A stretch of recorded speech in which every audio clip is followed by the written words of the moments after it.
Hello friends, कैसे हैं आप सब। आई होप आप सब भी अच्छे होंगे और आप सबको मन लगाकर पढ़ाई कर रहे होंगे और करना भी चाहिए, क्योंकि अब तो सब कुछ क्लियर हो गया कौन लोग फॉर्म भर सकते हैं, कौन लोग नहीं भर सकते हैं।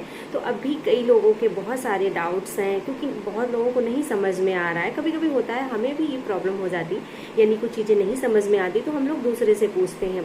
तो कई सारे कमेंट्स आ रहे थे, तो हमने सोचा एक छोटा सा ब्लॉग बनाकर आप लोगों से शेयर करें, ताकि कई लोगों को हेल्प मिल जाएगी। ऐसे तो एक कमेंट हम देते हैं तो बस एक ही लोगों को पता चलता है, और ब्लॉग के जरिए बहुत लोगों को हेल्प हो जाएगी।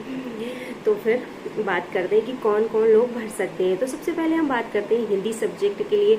हिंदी सब्जेक्ट से यदि आप LD ग्रेड की तैयारी करना चाहते हैं तो आपके पास इंटर में संस्कृत होनी चाहिए। ठीक है, इंटर में संस्कृत होनी चाहिए, और ग्रेजुएशन में 2 साल आपका हिंदी होना चाहिए, और प्लस BEd होना चाहिए। इसमें CTET और TET वगैरह कुछ नहीं ले रहे हैं।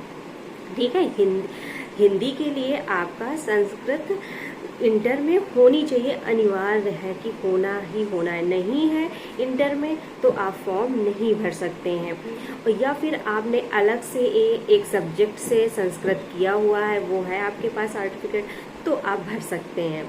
ठीक है, अब बात करते हैं सामाजिक विज्ञान के विषय में। उसमें 4 सब्जेक्ट होते हैं सामाजिक अध्ययन में। एक आपका इतिहास, भूगोल, नागरिक शास्त्र, अर्थशास्त्र।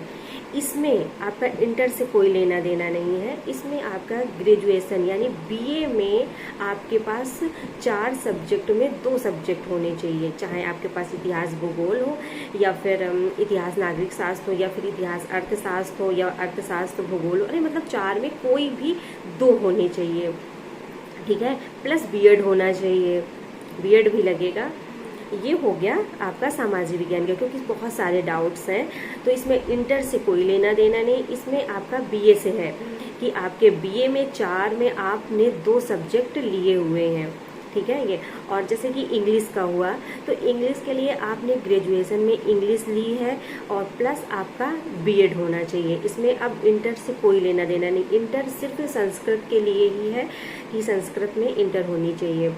और जैसे कि किसी का ड्राइंग या आर्ट सब्जेक्ट है, या होम साइंस सब्जेक्ट है, तो उन लोगों के लिए ग्रेजुएशन में वो सब्जेक्ट यानी होम साइंस होना चाहिए, या ड्राइंग वाला आर्ट वाला सब्जेक्ट होना चाहिए, और प्लस BEd होना चाहिए। यानी कि मतलब आपका ग्रेजुएशन होना चाहिए प्लस BEd होना चाहिए।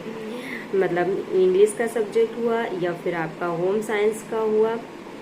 तो ये सारे डाउट्स है। तो और मतलब इसी तरह से सब्जेक्ट को लेकर है। और सबसे ज़्यादा जो है हिंदी वालों के लिए है कि इंटर में आपके पास हिंदी हो, हिंदी नहीं है, सॉरी हिंदी बता रहे हैं, मतलब संस्कृत हो। और यदि इंटर में संस्कृत नहीं है तो आप लोग फॉर्म नहीं भर सकते हैं।